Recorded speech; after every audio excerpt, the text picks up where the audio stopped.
बच्चों, पिछले वीडियो में मैंने आपको चंदा मामा की जय यह पाठ समझा दिया। आज मैं इस पाठ पर जो प्रश्न है उसके उत्तर आपको समझा देती हूँ।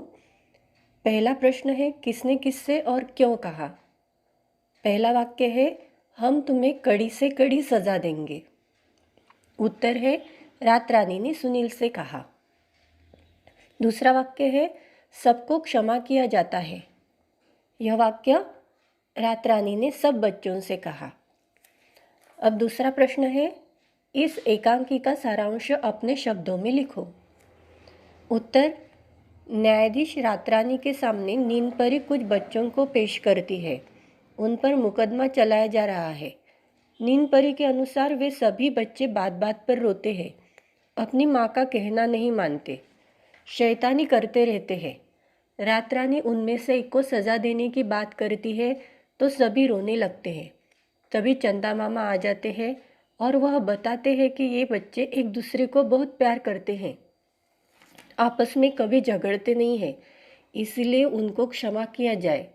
सब बच्चे प्रतिज्ञा करते हैं कि वे छोटी बड़ी सभी बुरी आदतें छोड़ देंगे। तीसरा प्रश्न है, इस एकांकी के पसंदीदा पात्र का वर्णन करो। इस प्रश्न में आपको आपके पसंदीदा पात्र के बारे में लिखना है। चौथा प्रश्न है, नैतिक मूल्यों की सूची बनाओ और उन पर अमल करो। तो नैतिक मूल्यों की सूची इस प्रकार है, बड़ों का आदर करना, छोटों को प्यार करना, शांति से रहना, सच बोलना, बड़ों का कहना मानना। अब मुड़ते हैं भाषा की ओर। यहाँ पर जो वाक्य दिए हैं वह पढ़िए और अधोरेखित शब्दों पर ध्यान दीजिए। पहला वाक्य है, सर्वेश ने परिश्रम किया और इस परिश्रम ने उसे सफल बना दिया। दूसरा वाक्य है, मैं कर्ज में डूबा था परंतु मुझे असंतोष न था। तीसरा वाक्य, प्रगति पत्र पर माताजी अथवा पिताजी के हस्ताक्षर लेकर आओ। चौथा वाक्य, मैं लगातार चलता तो मंजिल पा लेता। पांचवा वाक्य, मुझे 100 के नोट देने पड़े क्योंकि दुकानदार के पास 2000 के नोट के छुट्टे नहीं थे। उपर्युक्त वाक्यों में और, परंतु, अथवा, तो, क्योंकि ये शब्द अलग अलग स्वतंत्र वाक्यों या शब्दों को जोड़ते हैं। ये शब्द समुच्चय बोधक अव्यय है। जो अविकारी शब्द दो शब्दों, वाक्यांशों या वाक्यों को परस्पर मिलाते हैं उन्हें समुच्चय बोधक अव्यय कहा जाता है। और, परंतु, अथवा, तो, क्योंकि ये शब्द समुच्चय बोधक अव्यय है।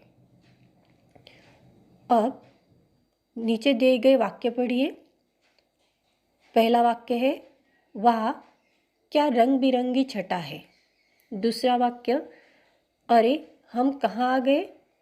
तीसरा वाक्य, अरे रे पेड़ गिर पड़ा। चौथा वाक्य, छी तुम झूठ बोलते हो। पांचवा वाक्य, शाबाश इसी तरह साफ सुथरा आया करो।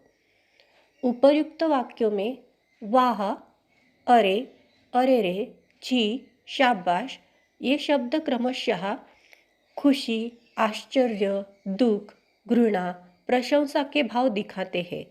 ये शब्द विस्मयादि बोधक अव्यय है।